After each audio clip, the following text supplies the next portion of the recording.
En primer lugar, quiero presentar a los componentes de la mesa. Yuri Esteve, de izquierda a derecha, primer jefe de informativos de Canal Nou desde los años 89 a 95. Rafa Chambó, ¿son esos años, Yuri?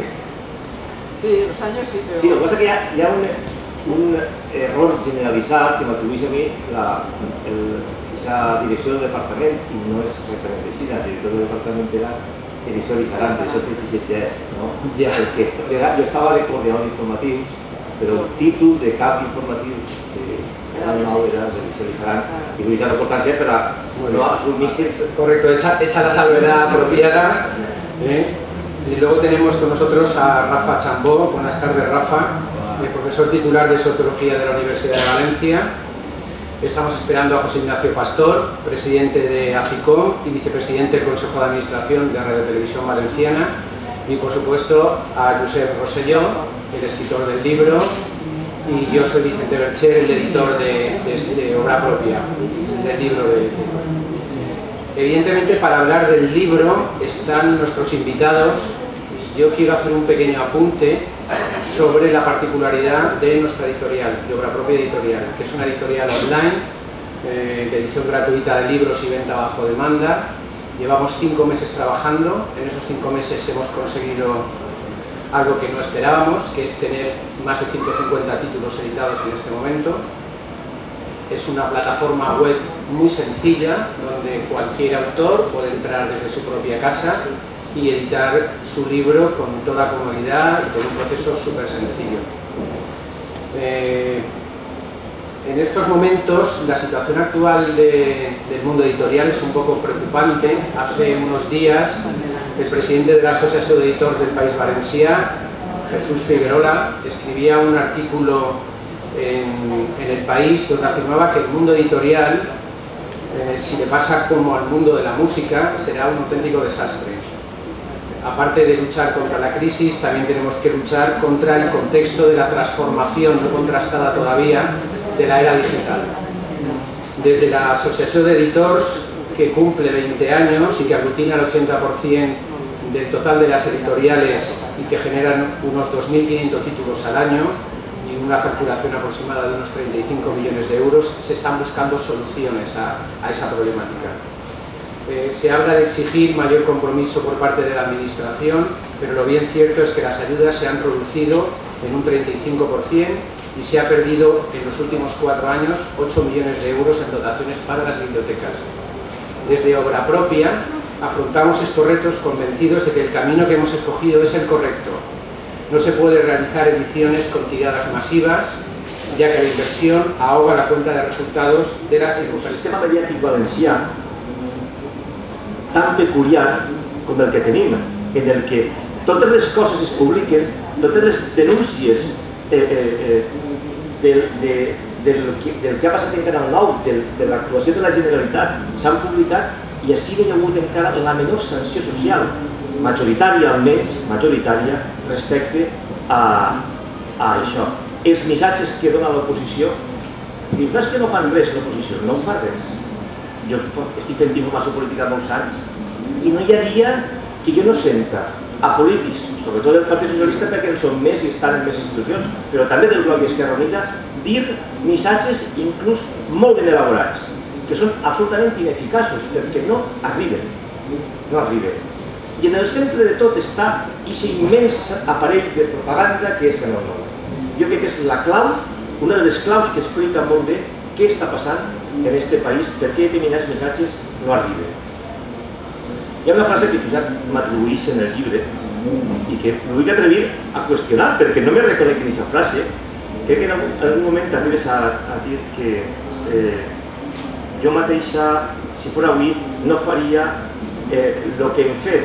Hi ha un cert penediment, en el sentit que tu dius que el penediment és per haver fet una televisió bàsicament independent i professional. Jo no me reconec, jo crec que hauria fet inclús més si és possible, perquè sí que és veritat que en aquella època no teníem, érem molt innocents, Aquesta és la realitat. Després mos desbravaren i mos ensenyaren, mos adreçaren, ens posaren per l'adreçador i aprengueren tota la gramàtica parda que després s'ha fet i no volguérem aplicar-la. Per què? Anem a veure. Quan el Partit Popular arriba a Canal 9, la transferència de competències de l'anterior govern al que anava a ser en aquest moment, el de la Plana, li transfereixen una immensa maquinària de propaganda que fins a aquest moment s'havia utilitzat, jo crec, estic convençut que es va utilitzar amb absoluta decència, amb absoluta dignitat, sense voler fer partidismes i d'una manera que aleshores es considerava institucional, molt a l'estil de televisió espanyola. Era periodístic això? No, segurament no era periodístic, però en els anys 80, des de la televisió pública, ningú pretendria fer periodisme incisiu ni contra els governs ni contra les oposicions, contra cap dels dos. Aquella televisió fou una televisió, des del punt de vista de la informació política valenciana, light, planeta. S'hauria pogut fer diferent? Sí, si hagueren hagut lleis que hagueren protegit els treballadors periodistes, els directius periodistes d'aquests treballadors i hagueren donat a la societat control públic sobre els que es feia, s'hauria pogut fer més, però a mi no se'm passava pel cap posar-me a investigar si hi havia un cas de corrupció en la Generalitat. Secret, un cas secret, els públics, i tant que sí. Com tampoc em posàvem a investigar a veure què li trobàvem al PP, a veure si fèiem alguna cosa i podíem matxacar-los. No se feia això. Ho ha de fer una televisió pública i això és una televisió. Segurament alguna més del que s'ha fet fins ara podria fer, però en aquella època no es podia fer això, ni contra uns ni contra altres. I aquests equilibris mos manejaven. Clar, això s'agafa al paper de fumar, perquè quan canvia el poder de mans, el que ve és una altra cosa. El que ve és posar en marxa una maquinària immensa de cometre delictes, com ara s'ha vist, estem parlant de delictes econòmics, estem parlant de delictes laborals, estem parlant de delictes sexuals i estem parlant de gravíssims atemptats contra la llibertat d'expressió dels periodistes i contra el dret dels ciutadans a la informació. Clar, quan aquesta maquinària es posa en marxa, que algú m'expliqui quin missatge de l'oposició pot calar lo suficient en l'opinió pública valenciana com per a canviar les coses des del punt de vista polític. Estic parlant molt de política, però és que és inevitable. Jo tinc ganes que arribi el dia en què els valencians, els periodistes valencians, quan parlen de la nostra professió o de les iniciatives empresarials que muntem, puguem parlar de la professió dels periodistes i del periodisme. Però és que tenim que parlar de política perquè els rectors de l'actual societat han centrat en la informació els l'eix del seu poder. I això explica moltes de les coses que passen. S'hauria pogut fer de manera diferent, és a dir, hauria tingut cert sentit que el PSOE d'aquells temps havia utilitzat la televisió de la mateixa manera que utilitza el PP, a mi és que no cap en el cap. D'entrada, dubte que algú del Partit Socialista el plantejara, però hem posat que fos possible. Si algú s'ho va plantejar, algú li diria que no ho fera. Si ho havien fet, els directius d'aquella casa jo almenys no ho hauria tolerat. Però en el cas de tolerar-ho, s'haurien envenenat els periodistes. I en el cas que els periodistes també ho hagueren fet, la societat, les esquerres, no ho haurien tolerat. Per tant, era impossible. Per què se li tolera això a la dreta i els valencians se queden callats? Jo puc aconseguir sense. No, això és una cosa de tot un amic meu que treballa en televisió, l'altre dia parlant amb ell, m'explicava: jo puc entendre per què els valencians no voten més al Partit Socialista, al Bloc o a Esquerra Unida. Puc entendre. Però el que no entenc és per què voten tant el Partit Popular. Perquè després de tot el que ha passat, hauria de continuar un comportament diferent. El que passa és que, me van a perdonar, però tornem a Canal 9. Canal 9, convertit en una maquinària de propaganda com s'ha convertit, és el filtre més eficaç que es pot conèixer per a que determinades coses passin. I com que s'ha perdut la vergonya, s'ha perdut els escrúpols i no hi ha la menor resistència interna ni externa des de la Generalitat a fer les coses d'una altra manera, si una notícia no convé al Partit Popular, no convé i no es dona. I nosaltres us ho assegurem. Jo em vaig cansar, no, perquè m'acaba fer-ho, però cansar en el sentit figurat, d'obrir informatius amb el cas del GAL, amb el cas de Filesa i amb el cas de Roldán, que eren els grans temes polítics d'aquella època, per no parlar del cas Blasco. Sempre ho he dit i vull tornar a dir. l'única notícia que es va censurar en Canal 9 en aquella època va ser la implicació de Sardana en el cas Castelló. Ixa és l'única notícia que a mi em prohibien donar. I es va fer perquè ningú mos diguera que estàvem tocant els ous al PP, perdó per la paraula, menys massa, perquè ningú ens diguera que estàvem manipulant en favor dels interessos del Partit Socialista i en contra del Partit Popular. És a dir, la innocència més absoluta. Quan veus el que hi ha ara, doncs què voleu que us diga? Jo me sap mal, però crec que és un autèntic desastre ètic, un autèntic holocaust ètic. Han convertit allò en Auschwitz, on s'extermina la decència, la dignitat professional i la dignitat humana. I jo crec que si este país fos un altre no hauria passat això, però hauríem de plantejar-nos què fer per a intentar que això s'eviti. Per això és bo que, en contra de la relaxació o de la fatiga que potser certes capes socials poden sentir davant d'aquestes crítiques, davant del que passa en Canal 9, que llibres com este ens recorden el que està passant i el que ha passat, perquè ajudarà molt o poc perquè les coses algun dia puguen canviar.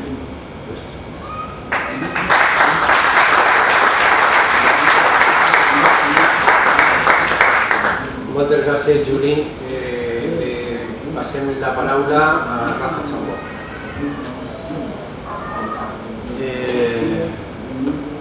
Bé, bona vesprada a totes i a tots. A veure, pel que fa al llibre, estic molt d'acord amb el que acaba de dir Juli. És un llibre necessari. Crec que Josep ha fet un excel·lent treball de recollir molta documentació i molta informació disponible sobre els 20 anys de Canal 9 i, a més, ha sabut escoltar molt bé i destacar totes les aportacions de professionals, de periodistes, de polítics, etc. És a dir, de gent que té un criteri format, informat sobre els 20 anys de Canal 9. Jo abans pensava que sobre Canal 9 podríem fer una enciclopèdia, podríem dedicar un tom enorme a l'evolució de la publicitat, de la despesa, de la producció interna, de la subcontrata, etc. És a dir, només en l'àmbit econòmic podríem fer un tom o uns quants. En l'àmbit cultural podríem fer exactament el mateix. En l'àmbit de la informació i del tractament informatiu, etc., igual. És a dir, hi ha infinitat, no, però vull dir, hi ha tot un grapat de qüestions centrals a lo que és una televisió pública que en 20 anys dona per a fer congressos, tesis, ponències, sumaris judicials, anecdotaris, és a dir, hi ha infinitat de coses. Per tant, és comprensible i això ho ves preparant de Josep perquè sempre te ho trobaràs, gent que te dirà però ahí no està no sé què, ahí falta no sé quantos, ahí tal. Això passa sempre en tots els llibres, perquè tots els llibres tenen una primera i una última pàgina i per tant no cap tot.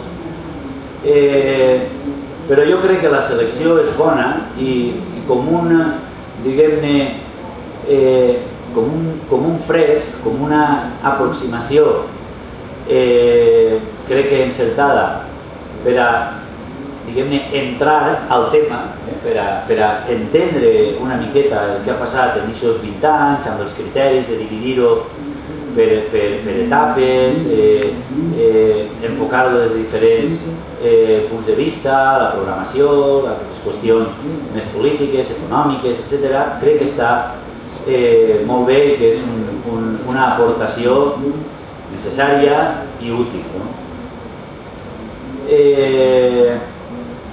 Dit això, lamentaré unes poquetes coses, no ja del llibre, sinó de la nostra terrible situació. Jo recordo que quan en l'any 2001 vaig publicar un llibre que era resultat de la meva tesi doctoral, que em va ocupar durant 10 anys d'anàlisi dels mitjans de comunicació des del franquisme fins al final del Partit Socialista en el govern de la Generalitat, perquè se tanca ahir, en l'any 95, llibre que es deia Comunicació, Política i Societat, que Josep ha llegit bé i ha aprofitat i li ho agraïs, i a més és convenient i necessari, per això fem les investigacions. Ingenu de mi pensava, ja ho havia intentat anteriorment en dies de premsa, comunicació al País Valencià de la transició política i tal, amb entrevistes a destacats periodistes de l'època,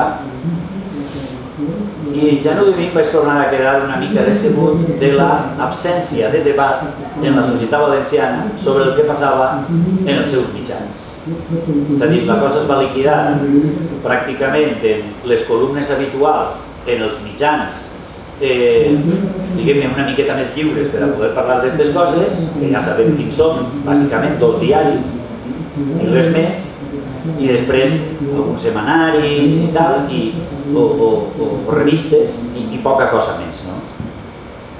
Recordo inclús que Enric Soria, en una columna que va fer en El País, ironitzava sobre això, sobre l'absència de debat. I això és molt simptomàtic de per què, la pregunta que feia Juli, per què hem arribat on hem arribat, per què el PP ha pogut fer el que ha fet, precisament perquè patim un greu dèficit d'opinió pública crítica. I això ve de llarg. Això és una qüestió històrica en la qual, ja ho sé que és fàcil dir-ho després de que hagi passat, però bueno, els científics socials tenim més fàcil això, el parlar quan ja han passat les coses. Però bueno, en algun moment també, quan estaven passant, també alguns les varen dir. Per exemple, hi ha errors que puc comprendre per el retard del conjunt espanyol pel que fa a la vitalitat del sistema de mitjans respecte a l'autonomia del poder polític. Hi ha alguns errors cabdals del Partit Socialista, tant al País Valencià com al conjunt de l'Estat. I això ja ho apuntaven alguns periodistes en dies de premsa, ja m'ho senyalaven. Aquella concepció dels polítics, que amb el PP s'ha extremat d'una manera terrible, de considerar els periodistes no com uns treballadors de la informació al servei de la ciutadania, sinó com portaveus, transmissors a la ciutadania dels seus interessos. I això és un dels elements que genera més dèficit democràtic. Quan se considera el periodista com un aliat polític per a que transmeta les propostes i la ideologia i no per a que expliqui a la ciutadania el que realment passa, la cosa va malament. Això, en els anys del Partit Socialista, diguem-ne que era més moderat, era més suau. Però tenim l'exemple claríssim de la concessió d'emissores FM en 1989, que ja fa el govern de l'ERMA. En aquestes concessions d'FM és quan s'aprofita per a liquidar la xarxa de ràdios lliures. Només se salva Radio Clara. Qui tancava les ràdios lliures era Eugenio Gurriel, el delegat del govern, emparat en una legislació estatal del moment, etc. Quan se fan aquestes concessions d'FM, la majoria, per no dir totes, llevat de la Ràdio Clara, una en Requena i poqueta cosa més, se donen a la SER per si no en tenia prou, se donen a la SER, se donen a la 11, que amb això va muntar Onda Cero, i per tant se desaprofita un moment per a generar una xarxa radiofònica valenciana amb una certa autonomia de les grans cadenes estatals. El resultat és que encara avui dia l'audiència de ràdio se concentra en un 90% en les grans cadenes estatals. És a dir, la ràdio al País Valencià, i no és cap exageració, és una ràdio colonial. La gent escolta el que se li conta pràcticament des de les grans cadenes i des d'una mirada, diguem-ne, central. Igual passava en Televisió Espanyola, recorde declaracions de José Luis Agudo, que va ser director del Centre Territorial de Televisió Espanyola, que ell mateix lamentava que el centre territorial estava fonamentalment ocupat en produir informació per a Madrid, per als telediaris. I a més, subordinant-se a la perspectiva central, és a dir, a la imatge tòpica que des de Madrid se té dels valencians, de la política valenciana, etc. Tot això, diguem-ne, ens fa molt poc paper. Ha hagut moments, molts telediaris, en els quals la diada dels valencians, el 9 d'octubre, pràcticament no ha sigut notícia en el telediari. Mentre que, en el telediari de l'Espanyola, mentre que, si és l'11 de setembre en Catalunya, o si és el dia d'Euskadi, o inclús el dia de Galícia, la Berrieguna, està en els titulars del telediari. Vull dir, hi ha una, diguem-ne, cosmovisió que s'ha traslladat també a l'àmbit dels mitjans valencians d'absència d'una mirada pròpia des dels interessos valencians. I és un primer factor. En relació a la ràdio, no se va poder en cap moment, no se va poder perquè no hi hagué interès per part del poder, generar una xarxa pròpiament valenciana d'emissores de ràdio. Les últimes en obtenir les concessions per a poder emetre legalment, etc., foren les ràdios locals, ja en el període del Partit Popular. Quan la nit no recordo ara si era la nit de Nadal o la nit de Cap d'Any, Maria Consuelo Reina i Eduardo Zaplana decidixen fer les noves concessions d'FM, és que són les tornes. És a dir, les concessions d'FM, en aquest cas, se donen a la COPE, al Mundo, a Libertad Digital, no sé què, en fi, a tota la xarxa, a les províncies se li dona la ràdio d'abast autonòmic, és a dir, a tota la xarxa d'interessos al servei del PP. No, però dic encara en el 97 les concessions d'FM. Després en les TDTs reproduiran pràcticament el mateix model en una cosa totalment escandalosa i bueno, que Juli d'això en sap un carro perquè ho ha patit en les pròpies caps. El que vull dir és això que ens passa fora d'ací, fora de l'estat espanyol, no hi ha qui ho entenga, almenys en Europa. És a dir, vaig estar 9 mesos en la Universitat de Glasgow en un període de recerca. Tenia que buscar molt la manera d'explicar-los als col·legues investigadors, sociòlegs de la comunicació britànics què passava ací,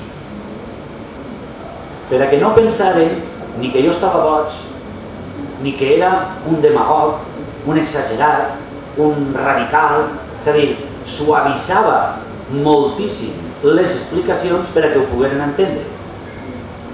Cal tenir en compte el model de la BBC, model britànic de televisió on, per exemple, una anècdota d'aquelles que així mos cauria la bava si algun dia passara. Eren eleccions en Escòcia, al seu Parlament autonòmic, després de l'autonomia, la devolution, i en l'informatiu general, el de la BBC per a tota Gran Bretanya, fan una entrevista a una ministra de Blair encara, que indirectament fa una al·lusió a Escòcia, indirectament, en l'informatiu general. Immediatament el Scottish National Party protesta i l'endemà la BBC li fa una entrevista en el mateix telediari per a tota Gran Bretanya a Alex Salmond, líder del Scottish National Party. Però immediatament, és a dir, la cura en les formes, en l'àmbit de la informació, no només en la televisió pública, sinó també en les televisions privades, és una qüestió clau del sistema britànic i també d'altres sistemes informatius europeus. Així ens trobem en el contrari. És a dir, així com en el model britànic, el paper de la BBC com a referent fa que quan apareixen les privades, que allà apareixen més pront, a finals dels 70, principis dels 80, quan apareixen les primeres televisions privades en Gran Bretanya, se troben obligades a fer uns programes informatius de qualitat, perquè si no el públic es giraria l'esquena. Així en l'any 89, que és una de les desgràcies també de Canal 9, que apareix i al cap d'uns mesos immediatament apareixen les privades i per tant té molt poc de temps, com sí que tingué la televisió basca i la TV3, per estar funcionant durant uns anys competint només amb televisió espanyola. Així és així en Canal 9 i al cap de 2 mesos estan Antena 3 i Telecinco emetent. Però és que a més, en el moment que arranquen Antena 3 i Telecinco, l'efecte és el contrari, és a dir, tot el sistema públic, tant televisió espanyola com Canal 9, se decanten a un model comercial, competitiu, orientat a l'audiència, a fer el que siga per a legitimar-se a través de l'audiència. Que això sempre sabem que implica degradació de la qualitat de la televisió. Més clar que l'aigua. I tampoc està gens clar que siga el que vulgui l'audiència. És un constructe d'uns suposats programadors que se converteixen en intèrprets, etc. El que intente subratllar és que el sistema comunicatiu valencià en aquests moments continua molt subordinat al sistema polític, excessivament subordinat al sistema polític. I això no és gens bo ni per a la democràcia, ni per a la veracitat, ni, òbviament, per a la ciutadania, per a una perspectiva d'informació, entreteniment, cultura, transmissió de continguts, etc., al servei de la ciutadania i no al servei de qui governa. Crec, per les moltes coses que he vist i escoltat, i en el cas del Partit Socialista crec que ha fet un gran encert en el que ha fet en televisió espanyola, i s'ha notat molt, tots descansaren el dia que va desaparèixer Urdafi i quan se començaren a remodelar els informatius, continua tenint els seus biaixos, diguem-ne, més o menys de mirada central, que moltes vegades els valencians, sobretot quan parlen de nosaltres, potser no ens acabem de reconèixer en aquesta manera de mirar-nos, però crec que aquest és el camí, com el camí d'autoritats independents que siguin les que regulen i controlen el funcionament dels mitjans i no els polítics directament començar a passar. L'última cosa que voldria assenyalar, per a donar pas ja al següent ponent i després xerrem una miqueta tots, és una qüestió que quan jo feia la tesi i tal encara no usàvem aquesta denominació, que és allò de les bones i les males pràctiques. però que després s'ha anat imposant i és una etiqueta molt útil per a entendre com s'han de fer i com no s'han de fer les coses. Crec que les males pràctiques, així ja del franquisme on tot era mala pràctica, així ja del franquisme on ja se va intentar algunes bones pràctiques a través d'alguns mitjans que tractaven de fer informació més al servei de la ciutadania, democràtica, etc. No podem ara fer tota la història de totes aquelles aventures.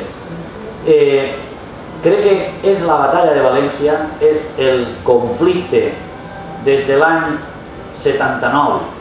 La batalla de València comença en el moment que la dreta veu que l'esquerra ha guanyat de calle les eleccions municipals. Així de clar. I és quan comença, encara que rastrejant se poden trobar antecedents i tal, però és quan comença l'ofensiva salvatge de les províncies. Allò que se cova en les províncies com un femer de manipulació i de males pràctiques s'estén per el sistema comunicatiu a través dels mitjans que controla la dreta, primer a través d'una certa premsa, a través d'una certa ràdio, i troba, diguem-ne, el seu fantàstic colofó quan el Partit Popular guanya les eleccions i totes aquelles coses que per això estan les hemeroteques, recordareu que Zaplana se reunia amb intel·lectuals y prometía sacar a los comisarios políticos de televisión valenciana y tal y que el estatut de totes aquelles coses que prometia se converteixen en tot el contrari i les males pràctiques s'estenen com una taca d'oli per tot el sistema comunicatiu valencià, de tal manera que en aquests moments tenim el sistema, diguem-ne, més deficitari, més tèrbol, més manipulatiu, més poc de fiar que s'ha tingut en un país, diguem-ne, civilitzat, democràtic, de l'Europa occidental, etc. El que fa Canal 9, i això és molt simptomàtic, damunt és molt desconegut, i això sí que és culpa nostra, i especialment dels acadèmics, que per això estem intentant posar-hi remei. És a dir, en Europa no se coneix, diguem-ne, el cop d'estat sistemàtic que a les llibertats públiques i a la informació s'està produint cada dia en aquest país. No se coneix. En l'àmbit de l'acadèmia i tal, sempre que els ho contava als col·legues britànics, diuen, doncs això no sabem res. Sabien moltes coses de Catalunya i d'Euskadi, que és el que se sap sempre per Europa, però del País Valencià, la ciutat de les arts i les ciències, Calatrava i punto pelota. No sabien res més. Crec que és una situació gravíssima, no li veig remei a la curta, perquè com és un conflicte polític, no passa per les accions dels periodistes, passa per la política. Evidentment hi ha moltes coses a fer en l'àmbit del periodisme també, però ells ja s'han arreglat els seus per a que siguin els portaveus, amb la qual cosa no podem esperar que la gent que està ocupant càrrecs de responsabilitat en l'àmbit de la comunicació, tant en la Generalitat com en els mitjans de la Generalitat, en la ràdio i en la televisió, tinguen el més mínim gest de qualitat professional, de decència, etc., per a canviar la situació. I per tant, només veig la possibilitat a través d'un canvi polític que tampoc sé quan es puga donar, en la confiança de que quan se donara aquest canvi polític, les coses, a partir de l'experiència anterior, sí que se pogueren, diguem-ne, almenys intentar posar al dia respecte a les bones pràctiques del periodisme, de la informació de servei públic, etc., que són, diguem-ne, més normals en Europa. I bueno, aquestes són les coses que volia assenyalar. Gràcies.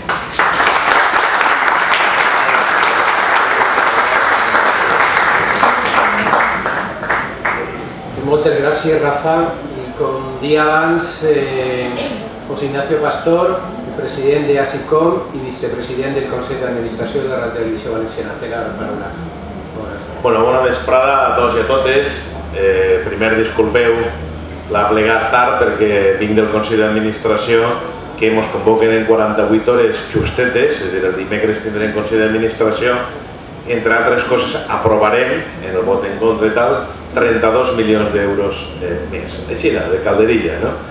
O sigui que una situació que per això venia de replegar la documentació i si a algú li interessa les puc ensenyar això, o com se van entrar gent de contractes en pràctiques sense cap control i inclús per a categories que no existeixen. Vull dir, continua la desfeta. Això sí, la reunió que hem demanat d'urgència per el cas Sanz i per la implicació del Gürtel i tal, això no va. Bé, com a ASICOM ens hem convocat així avui, junt en la pròpia editorial i la gent de tirar endavant, perquè hem posat en marxa una associació nova que després, si algú té interès i encara no rep la informació directament i demés, així Emília mateixa, que és de l'associació, pot donar unes fitxes perquè fa falta societat civil i per tant estem contribuint a això.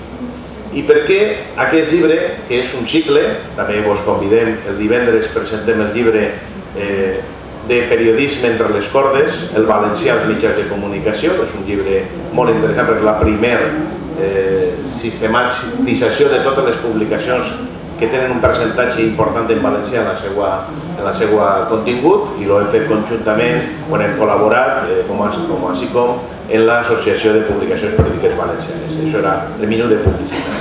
Però per què? O sigui, Francesc Martínez és una persona que porta molt de temps treball i a més actualment ha sigut elegit el president de la nova associació que, com sabeu, en un país normal tindria un recolzament, inclús n'hi ha alguna iniciativa en les Corts Valencianes perquè aquells que complixen 18 anys, dones o homes valencians, puguen elegir rebre una publicació que ells desitgen, i estos que diuen que són liberals, que no subvencionen, diuen que no, i en canvi apleguen muntanyes de diaris que ningú demana a les escoles. Curiosament, és una forma d'actuar. Bé, dit això, des de l'ASICOM ens preocupa, som Associació Ciutadania i Comunicació, perquè som algo més que telespectadors, algo més que usuaris dels mitjans de comunicació, que també, inclús estem en discussió tot el procés de legalització, perquè diuen, bueno, com de consumidors i ciutadans? No, és que el ciutadà és més que res, i creiem que cal en la ciutadania, cal en la nostra societat aquest concepte de ciutadania. I llaçant això, en les últimes qüestions que van apareixent de reflexions, la ciutadania mediàtica, per exemple, Cortina estableix la necessitat d'una ciutadania mediàtica i altres estudiosos de la qüestió, perquè avui en dia no pot haver democràcia sense una clara mitjans de comunicació lliures, plurals, contrastats. És impossible. I per tant, pensem en aquesta ciutadania mediàtica i des d'ahir ens preocupa molt el que, per exemple, ha divulgat sobretot Bernardo Diagnosti en el llibre L'informe telefònica del 2006, l'any de la televisió, que és aquest concepte que és molt pedagògic, la dieta mediàtica. Tots sabem que la dieta mediàtica, la dieta alimentícia, és una dieta que la mediterrània és bona, sobretot, tenim aquest cliché. En la dieta mediàtica no passa això. La mediterrània, mireu Itàlia, i conforme anem cap al sud, normalment hi ha una dieta que en alguns casos no és molt adequada o és pobra, però en el nostre cas és tòxica. És tòxica, és una dieta tòxica que ens intoxica diàriament i a més tenim uns costums i unes pautes de consum mediàtic que a més dona més importància encara a la televisió perquè consumim menys periòdics, revistes, llibres, DVDs, altres sistemes de consum mediàtic. Per tant, és més important. I entrant en concret en el llibre, Josep, que ja és soci d'ASICOM, se va posar en contacte amb nosaltres, no per fer el llibre, perquè jo tinc una espineta clavada de que no me preguntaven el llibre i sempre ho dic, ja jo tinc que dir-ho, dic que la propera ampliació ja l'ha ajudat un poquet, Rafa, diguem, sempre n'hi ha alguna cosa, bueno, però jo li dic, home, crec que el llibre cal preguntar a més gent. potser és la vanitat personal i aquestes coses, però bueno, algunes coses, però com estem presentant-lo tenim l'oportunitat de dir coses. Bueno, Josep ha fet algo molt important, que és que una persona jove, perquè ell és un jove, ja en una llarga trajectòria professional, perquè ha estudiat 2 anys de carrera, és una persona, a més, que com dia jo l'altre dia en Castelló, ha vertebrat el país pròpiament, nascut a Cal, i en canvi estudiant i visquent a Castelló, el qual ja diu molt en el seu favor de tenir una visió d'aquest país.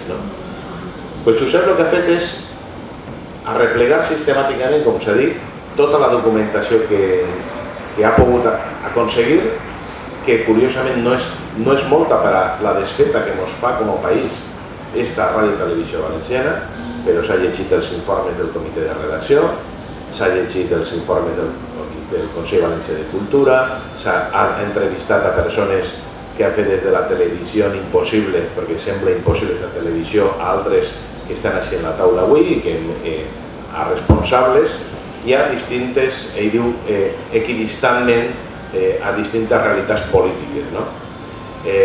Bé, Ernest Navàs del Partit Socialista que li deia, això era la prehistòria, però bé.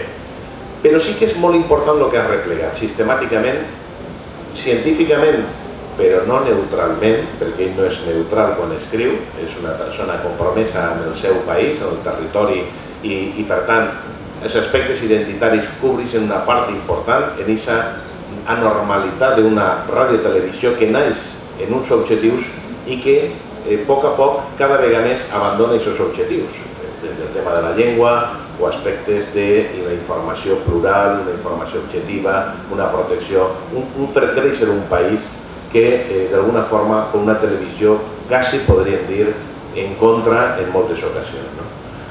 Per tant, ell ha replegat aquesta qüestió de forma sistemàtica. Crec que és molt important d'un país tindre present la seva història per a aquelles coses que no n'hi ha que repetir, no repetir-les en un sentit o en un altre. Us dono una anècdota que jo no sabia, no era conscient. Sabeu qui va defensar la llei de creació de Ràdio i Televisió Valenciana a les Corts Valencianes? El conseller portaveu en aquell moment, que era el senyor Rafael Blasco. Este és un país molt estrany, és un país difícil, no? Un senyor que va defensar una llei, per supòs no l'havia fet ell, però una llei que podríem dir que és la llei més avançada en aquell moment de totes les lleis.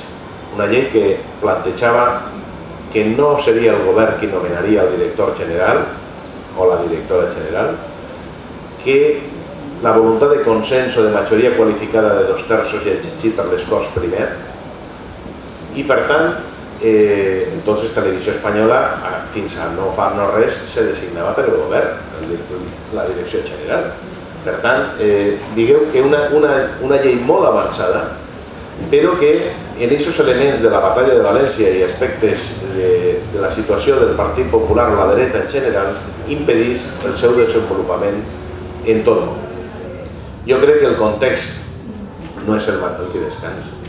El context no és el mateix perquè s'aplega a conclusions de que tot el món ho ha fet igual. Jo crec que no és el mateix. Fa 20 anys, un llibre d'història, fa 20 anys les ràdios i les televisions, Juli d'alguna forma ha abordat això també, no era el mateix que ara. És a dir, Televisió Espanyola no té res que veure el model de radiotelevisió que el president Zapatero se va comprometre i ha posat en marxa. En errades, hi ha algunes qüestions que serien discutibles, que se poden fer millor, però el resultat en general és una radiotelevisió espanyola que ha prestigiat lo públic, no sols en els aspectes de pluralitat, encara que el Partit Popular esta setmana deia que Oliart tenia que dimitir perquè manipulació i demés, no sé cap on mires, perquè és molt bèstia, sinó que a més en aspectes també d'efectivitat de lo que fa la pròpia audiència.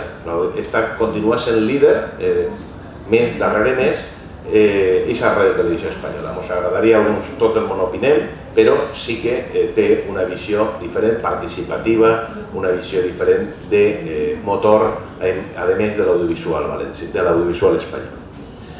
Bé, jo crec que, sense entrar en tota la qüestió del llibre, perquè ahir l'autor ara entrarà també, crec que els aspectes identitaris i de llengua ell els tracta, inclús alguns elements, característiques no sols del País Valencià, sinó d'Espanya. Crec que conta una anècdota molt curiosa, com per exemple quan parla de la publicitat, no tenim publicitat en valencià, en Ràdio i Televisió Valenciana, i conta inclús l'anècdota del país, però d'Espanya, com McDonald's, per exemple, posa el seu subtítol, el posa en anglès. Qüestió que en tots els països del món, o la major part dels països del món, se tradueix a l'idioma. Inclús en Sud-amèrica se posa me encanta, com en Argentina, en Brasil, bueno, en Brasil no diuen me encanta, en Mèxic, països que tenen una influència molt més americana, en canvi així estem en una americanització molt curiosa. I això se tradueix també en el model de televisió que hi ha.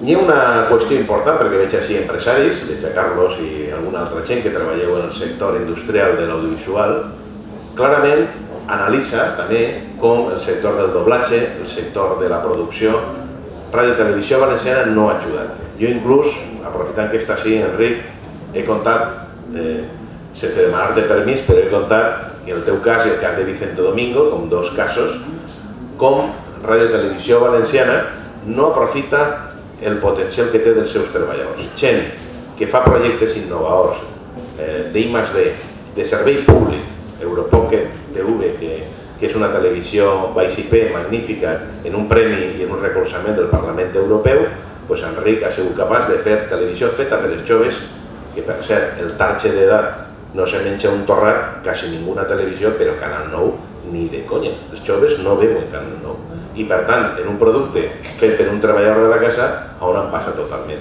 O Humania TV, que té una gran llarga tradició i té acords en l'Agència de Comunicació de la ONU, té acords en l'Agència EFE, té acords en totes les ONGs a nivell mundial, Ràdio i Televisió Valenciana no fa cas a un treballador així. I a més li diu que se demana una excedència al que fa falta, però és més, no vol ni fer-li una donació dels productes bons que té Ràdio i Televisió, que estan amortitzats i que a més suposaria a una fundació una desgravació fiscal, cosa que la Corporació Catalana sí que fa. Són dos exemples que demostren un botó com als propis treballadors no se li fa ni cas. Per tant, el sector, clarament. S'analitza també com l'assalt al poder s'utilitza per banda de Zaplana, i Camps ha copiat també el sistema, que ara ja no té futur com a varó en edat de merecer, però com Zaplana se va a Madrid a costa d'una sèrie de senyors que se les paga una bona pasta, 1.000 milions de pessetes va cobrar el senyor Sánchez Dragó per el seu programa, programa de cultura, de llibres, però que l'objectiu no era la divulgació en la Comunitat Valenciana de Cultura, l'objectiu era tindre una cohorte del senyor tiene qui l'escriga allà, o Carlos Dávila, Julián Lago, una llarga nòmina de gent. Per acabar, la putrefacció en el que estem actualment. L'altre dia en Castelló li dient en la presentació que per què no havia posat el cas Gürtel. Home, en algun moment hi ha que tancar el llibre. Jo el que deia és que té que fer un altre llibre o continuar, no? En això de les noves tecnologies pot permetre. Bé, jo crec que en aquesta situació d'utilitzar Ràdio i Televisió Valenciana, avui mateix és notícia en el país, com per 2 milions més d'euros sobre la contractació per a lo del Papa, o totes les qüestions, com per exemple que un senyor, Sánchez Buruaga, i algun altre al·làter tinguin la productora que fa l'esport de base en la Comunitat Valenciana. Un programa de concurs d'esport de base, aquests senyors seran els que ens diran com se té que fer. Bé, en la part econòmica no entra el llibre, a sabiendas que és un tema complex, és un tema que s'apunta, en la documentació ja reconeixen 1.100 milions la pròpia Ràdio i Televisió de deute. I crec que és important dir a la gent, a tots, que això ho pagarà, ho continuaran pagant els fills dels nostres fills, perquè el que aprovem el dimecres són 32 milions d'euros més que n'hi ha que tornar el principal, i és a llarg terme també, és a dir, dos bancs alemans que m'imagino que ajudarà a aquesta imatge i d'estos moments de problema que tenim. D'altra banda, esta corrupció xicoteta que vas començar no és una corrupció xicoteta. Ara, el cas Naseiro, ara s'ha vist el resultat. És a dir, ja no és la qüestió econòmica tan sols, és la qüestió de desviament de poder, d'abús de poder per a totes les qüestions i a més la sensació d'impunitat que el senyor Vicente Sanz ha tingut respecte a aquest funcionament i la perversió que suposa. Jo crec que en la tesi de lo que estaven dient els companys, fora sempre discutim, per exemple, les de Madrid. No, Telemadrid és molt pitjor. No, és que no hi ha comparació. Ojo, ninguna de les dues és bona. Però en Telemadrid inclús els treballadors són capaços de fer una vaga i parar la tele. Qüestió que així ja és més complicat perquè portem molts anys d'un plantejament i en una empresa inflada, en una empresa que se diu que n'hi ha molta gent que no va treballar, en una empresa que continuen havent com si llogar-se per anar a collir taronja, n'hi ha contractes verbals. Però com és possible? Contractes verbals. Però inclús en el cas Naseiro, contractes verbals també. Bé, jo crec que sobretot és una televisió tramposa. S'ha fet trampa en el que tenia que ser Radio Televisió Valenciana. I això està perjudicant a tota la societat valenciana per el deute, per la manca d'oportunitats, perquè no és possible funcionar d'aquesta manera i perquè necessitem per a la democràcia com a base que estos 20 anys, el proper llibre que Josep, com és jove, podrà escriure i alguns altres llegiran, o millor nosaltres ja no, des de 20 anys, puga tindre donar esperança. I jo el que crec que sí que no podem estar lamentant-nos soles. Fa falta molta força. Fa falta continuar conscienciant la gent. Fa falta plataformes com la del dissabte, fa 2 dissabtes, però molta més gent, perquè clar, això és un tema a vegades molt ideològic, molt general, però hem de fer un esforç per explicar a la gent que és possible i que és necessària, que n'hi ha una altra televisió, és possible. I acabe llegint el somni que la dedicatòria Josep me va fer a José Ignacio perquè el seu somni sobre una televisió valenciana millor es faça realitat. Moltes gràcies i crec que ho podem fer.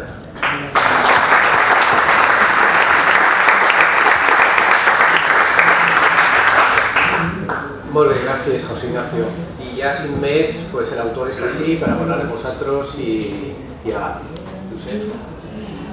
Doncs molt bona vesprada a tots. Agrair-vos la vostra presència així. Agrair als companys de taula, a José Ignacio, a Juli, a Rafa, a Vicente, que estiguen així, que m'hagin presentat i que em donen el seu suport.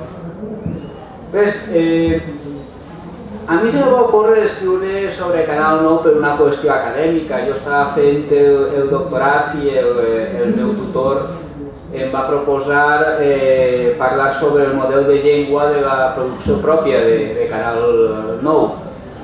Això és només el principi, però jo... Quina és la idea que em va portar a desenvolupar un llibre que parlara sobre la televisió pública valenciana? Que jo, com a espectador, com a ciutadà, que amb els meus impostos estic contribuint a aquest servei públic, jo no em trobava satisfet amb aquesta televisió. Jo personalment, de la mateixa manera que qui va a un hospital o qui va a una escola, qui va a un servei públic que paga amb els seus impostos, té dret a reclamar, té dret a demanar explicacions, té dret a que li donen un bon servei. Jo penso que també amb una televisió pública ha d'ocórrer el mateix. I és per això que em vaig llançar a escriure aquest llibre, que vaig diguem-ne, embastar acabar l'estiu passat.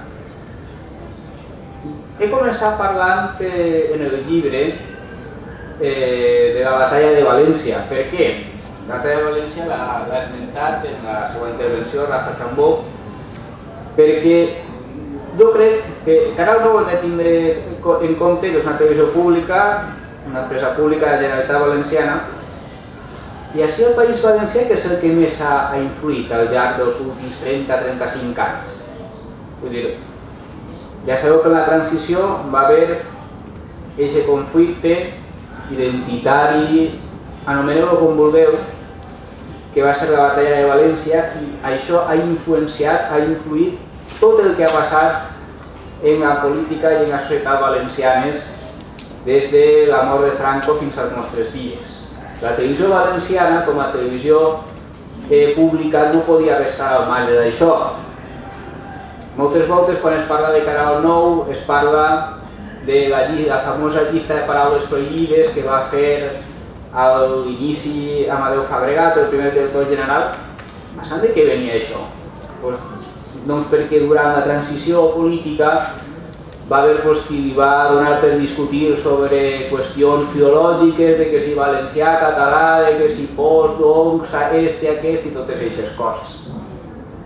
Per això jo posava en el meu primer article i en la meva primera part, en les meves primeres pàgines del llibre, posava en context al lector amb la batalla de València, perquè sapigueren el que ha passat després a Canal 9, quin punt de partida tenia. Després he parlat de la programació, he parlat dels informatius, de la llengua, de la indústria audiovisual, he donat veu a 5 partits en representació en les Corts Valencianes, també fins i tot s'ha arribat a parlar del futur. Jo crec que és necessari que el poble valencià reflexione sobre la seva televisió, perquè a part d'un servei públic, una televisió pública és també una forma de reflectir el seu poble, de reflectir la seva cultura, la seva llengua, els seus costums, les seves vivències. I hi ha molts valencians que no ens sentim identificats amb la imatge que nosaltres dona Canal 9. Jo he intentat, com ja han comentat les persones que han intervingut, donar veu i testimoni a tot el món perquè els lectors puguen formar-se una opinió del que han sigut aquests 20 primers anys de radiotelevisió pública al País Valencià. El primer mitjà de comunicació que arribava a tota la comunitat autònoma. Jo vull dir, he donat veu, com us deia, a tots els partits, a molts testimonis, i jo el que vull és que vosaltres, els lectors, quan llegiu el llibre, vos feu la vostra pròpia imatge, la vostra pròpia conclusió per vosaltres mateixos del que han sigut aquests anys i perquè en un futur a mi el que sí que m'agradaria és que la gent no es quedara amb les crítiques a la televisió al sofà o quan parla amb els amics o al bar o amb la família. Quan estàs allà al sofà, és que la televisió només fan Telefem, és que hi ha quin programa més roïn, és que la Don Esteban, tot això no s'ha de quedar en el sofà. Quan estem parlant d'una televisió pública no podem quedar-nos ahí només. Jo penso que hem de pensar, hem de reflexionar, si és necessari, actuar. I aquest serà l'objectiu, és l'objectiu del meu llibre, un llibre que he pogut publicar gràcies a l'editorial de Vicente Bercher. És una editorial d'un sistema novedós, és un sistema, diguem-ne, que fuig de la tradició dels estocatges. En les editorials tradicionals, com sabeu, se fan estocatges, s'ha de fer un mínim, que ha de ser distribuït en les llibreries, que pot acabar en magatzems, que possiblement no es compre, i que és un sistema que ha esdevingut una miqueta cada avui en dia tenim noves tecnologies i el sistema en el qual funciona l'editorial Obra Pròpia, l'editorial de València, és que nosaltres tenim una pàgina web www.obrapropiatotjunt.com i vosaltres podeu accedir per internet, allí teniu tota l'oferta de l'editorial i podeu adquirir els llibres online i fer el pagament per targeta o per transferència bancària i el senyor Vicente vos enviarà el llibre a les vostres llars i vull dir, vos arribarà i és el sistema, com ha dit ell, d'oferta que demanda amb la competència de les privades va buscar audiències per tal de consolidar-se, per tal de no esdevenir cara, perquè encara que pare la mentida, els 4 primers anys Canal 9 no va tindre ni una peseta, que era la moneda que s'utilitzava aleshores de dèficit. Després va entrar Eduardo Zaplana En aquell moment no només va ser possiblement una qüestió d'un canvi polític, va ser també una qüestió de que a partir de l'any 96-97 començava el Telefem, començaven els programes estiu convidats pare a peles, els programes del cor a tota pastilla, com podia ser Tómbola. Canal 9 no solament no evita aquest tipus de programació, sinó que a part es va convertir en un dels seus principals referents, i en l'arribada de Francisco Camps a la presidència de la Generalitat, després d'un primer any que va ser de cohabitació, perquè estava Francisco Camps, el president de la Generalitat, i el director general de la televisió, encara José Vicente Villascusa, que era zaplanista, i va haver una espècie de cohabitació, una espècie d'equilibri de forces, però de seguida, i davant d'un procediment que, com José Ignacio ja ha aclarit en alguna ocasió, vull dir, un procediment que amb el temps ha esdevingut, vull dir, que un jutge l'ha desautoritzat. Per decret, si no recorde malament, el va nomenar Francisco Camps al nou director, a Pedro García, i Pedro García l'únic que ha fet ha sigut, amb els fonaments que li va deixar la televisió zaplanista de Villascusa, continuar amb el mateix model.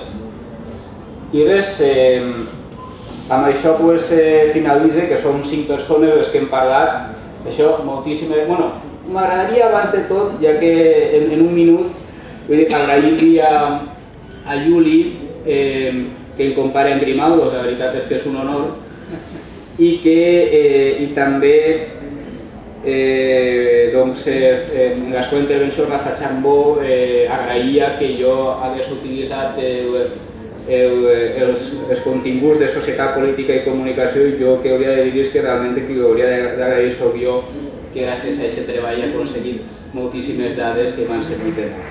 Doncs això, esperar de vosaltres que este llibre vos ajude a reflexionar, vos ajude a pensar, vos ajude a ser més crítics amb una televisió que paguem entre tots, com qualsevol servei públic, i per tant això ens dona dret a, si una cosa no ens agrada, dir-la, a valorar-la, a opinar. I res, moltíssimes gràcies de tot cor per estar ací. I això, començarem, si voleu, si algú de vosaltres té alguna pregunta o alguna qüestió, pot formular-la a qualsevol persona que estem a la seva taula.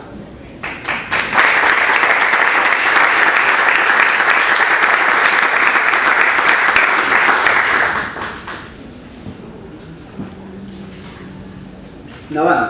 Una pregunta, si es plantejar a la gent que hi passa alguna cosa. Avui la protagonista és Canal 9, però efectivament és un bon tema també de conversa per a esta vesprada, i jo personalment considero que si bé els valencians hem de tindre la nostra televisió pública pròpia, que reflexe la nostra realitat, la nostra llengua, la nostra cultura, també en un món on hi ha, gràcies a la TDT, tants canals, una oferta tan variada i tan complexa, jo trobo absolutament incomprensible com no anem a tindre TV3 també. Jo he donat suport a la iniciativa legislativa popular amb la meva assignatura i també he col·laborat en el que he pogut. I res, és simplement que a mi personalment, ara parlaran també els membres de la taula si així ho desitgen, però a mi personalment em pareix una cosa... Però no, a veure, qui ens pot dir a nosaltres quina televisió podem veure i quina no? Si algú més de vosaltres vol parlar? Sí, jo volia comentar. Jo m'imagino que la pregunta de l'LP no és... L'LP és un instrument, no és la de la TV3, que també... sinó una ILP per a Radio Televisió Valenciana. Jo crec que és... Sí, jo crec que és molt interessant el que planteges, òbviament, sobretot per el procés que és necessari transcendir els cercles de la gent que està convençuda i que potser deixa al carrer, no pot estar sols sense casa. Sobre l'objectiu de que pugui canviar alguna cosa, clarament, per l'Horta va replegar 117.000 firmes, signatures documentades, i el Partit Popular no va deixar entrar la iniciativa a les Corts Valencianes, la qual cosa vol dir que tenen clarament governar d'esquenes totalment a la ciutadania o una part de la ciutadania, que és el que passa en Ràdio Televisió Valenciana. En part també és impossible perquè deixa fora a la meitat, a lo millor, de la població, com a mínim. Però crec que és molt interessant la idea que planteges, perquè això el que sí que pot suposar és eixir d'aquesta dinàmica que estem de queixa per a passar a la dinàmica propositiva, de protesta i proposició. Tal vegada podria ser un tema que ens podríem plantejar entre tota la gent, associacions, col·lectius, i a més t'agraeix la idea perquè crec que ho hem de posar en marxa i és algo més, perquè a més té una durada en el temps, i a més n'hi ha un compromís, perquè el fedatari se compromet, el fedatari funciona i per tant crec que seria molt interessant. Jo almenys ho veig com una no tant per l'aconseguir, sinó per el viatge a Ítaca, per el que suposa. Les lleis en si, les actuals, no són dolentes. Tu llegeixes la llei de creació de Ràdio Televisió Valenciana i la llei està molt bé. S'enxa el discurs de Rafa Blasco que reprodueix Josep en el llibre i és un cant als drets humans, als drets dels ciutadans, a la cultura del país, tot això. El problema no tant són les lleis, sinó la voluntat de qui gestiona un govern per a aplicar-les d'una manera o d'una altra. Jo, tal com està avui el país, el nivell de falta d'escrúpols dels nostres governants, crec que el sentit que tindria una iniciativa com aquesta és un sentit de mobilització ciutadana que crec que no seria efectiva directament, sinó de manera indirecta. És a dir, aquesta iniciativa no serviria per a canviar les coses de bones a primeres en Canal 9, però sí que potser serviria per a que se'n parle, per a que la gent s'involucre, per a que la gent se senta autora d'una iniciativa i això acabi infiltrant-se capilarment per tota la societat valenciana, que prou falta li fa aquestes coses. Sí, jo entenc que una iniciativa legislativa popular de recollir moltes signatures, tal i qual, podria ser un component, si voleu, conscienciador, mobilitzador, però a mi me dona la impressió de que el problema és un altre. A mi me dona la impressió de que hi ha com una mena de rutinització, d'acceptació de la desgràcia i que a partir d'això cada vegada és com una malaltia crònica. Ens adaptem, anarem crosses, a suportar-ho, procurem no mirar Canal 9 massa per no fer mal a sang, per a no irritar-nos i no tindre putxaes de bilis, coses així. I jo el que sí que he plantejat ja unes quantes vegades sense cap èxit, perquè demanaria la concurrència de tots els partits de l'oposició i em sembla que encara perdura massa la concepció instrumental de la comunicació per part dels diversos partits, el recel a que els altres puguen aprofitar-ho en més avantatge i tal, és a dir, en aquest sentit crec que falta generositat per part dels partits de l'oposició, perquè jo crec que sí que seria possible generar una demanda directament judicial davant de la instància pertinent, amb els experts, juristes, constitucionalistes, etc., que faci falta, i amb el suport del conjunt de l'oposició política, dels partits de l'oposició. I, evidentment, amb el màxim suport possible de la ciutadania, que estic segur que el tindria. És a dir, crec que cal que es produïsca un revulsiu, que la gent almenys veja que és possible un poc d'esperança, que el rebombori pot ser molt fort, que això pugui arribar al Tribunal Suprem, al Tribunal Constitucional, que se pugui convertir en una notícia d'escàndol, no només en el conjunt espanyol, sinó que salte les fronteres.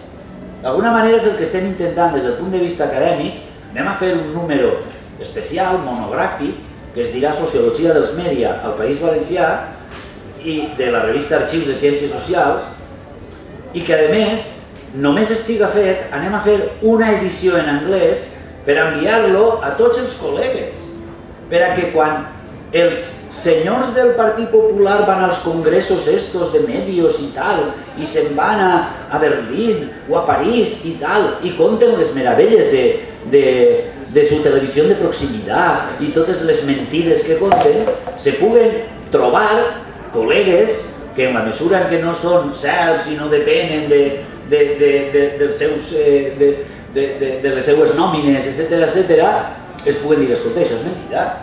Els nostres col·legues experts en això i tal diuen que vostès practiquen la censura sistemàtica, no sé quantos, tal. Ja n'hi ha tesis doctorals fetes sobre això.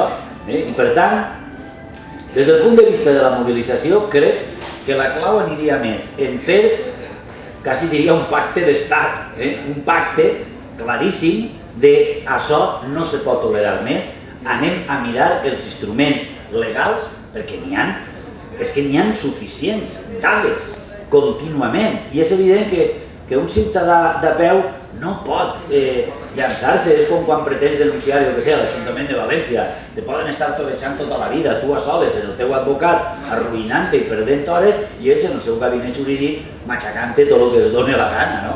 O com la qüestió del Cabanyal, no? Clar, però tota una xarxa política i civil decidida a exercir un treball sistemàtic de denúncia, crec que pot tenir èxit i ja ho he animat moltes vegades, però ningú me fa cas.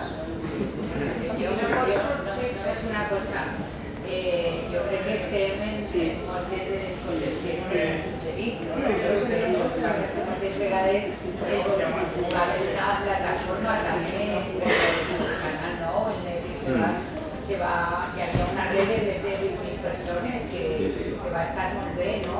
I també us puc dir que el tema judicial ho pensem i ho continuem pensant, però jo crec que totes les iniciatives al final poden funcionar perfectament, ser això. Sí. Que després hi ha que fer-ho. Sí, clar. Hi ha un precedent que és la paralització de la privatització de la Ràdio Televisió Valenciana. Ahir vam treballar tots conjuntament, sistema judicial, i en la mateixa tesi presentada de maneres diferents, uns van guanyar i altres no van admetre ni a tràmit, però al final van guanyar el tema. La qüestió seria molt interessant d'ahir.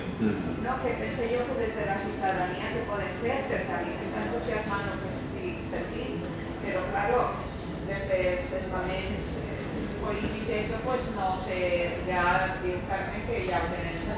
No tenen clar, estan pensant-se, però els ciutadans ara mateix que podrien fer ja.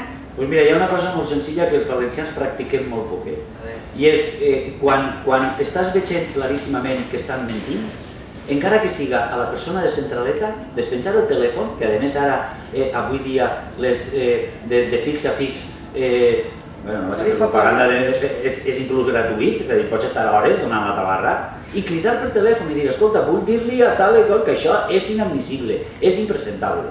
Hi ha gent que ho fa, però se fa massa poquet.